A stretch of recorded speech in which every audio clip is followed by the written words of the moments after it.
여러분의 삶의 목표는 무엇일까요? 특별히 그리스도인으로서는 어떤 삶의 목표를 가져야 될까요?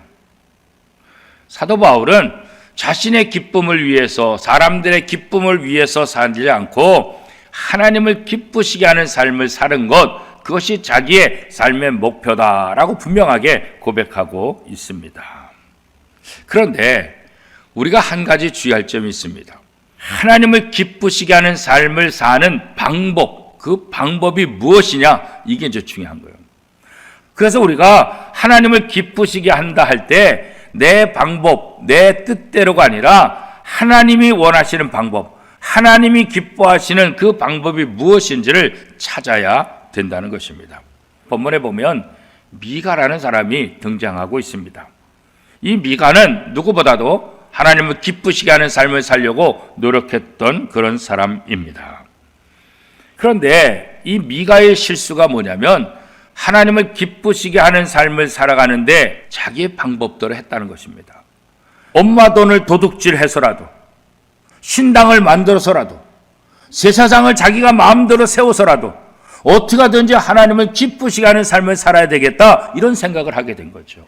자, 그러면 왜 이렇게 하나님을 기쁘시게 한다고 하면서 하나님의 방법이 아니라 자기의 방법대로 일들을 행할까? 사사기 17장 6절은 이렇게 말합니다.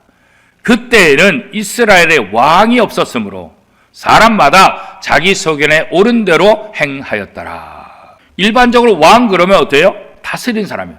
통치자예요. 그죠? 그런데 성경적인 관점에서 봤을 때 왕은 누구냐? 백성들에게 하나님을 섬기는 모습의 본을 보여주는 사람, 그게 왕의 역할이에요. 자, 그런데 오늘 본문에 보면 왕이 없으므로 그렇게 말하죠. 이 말은 뭐겠어요? 본받을 만한 지도자가 없는 거예요. 오늘 우리가 신앙생활할 때도 마찬가지죠. 우리의 모델이 있으면 그것을 보고 우리가 쉽게 그것을 따라갈 수 있잖아요. 그렇죠?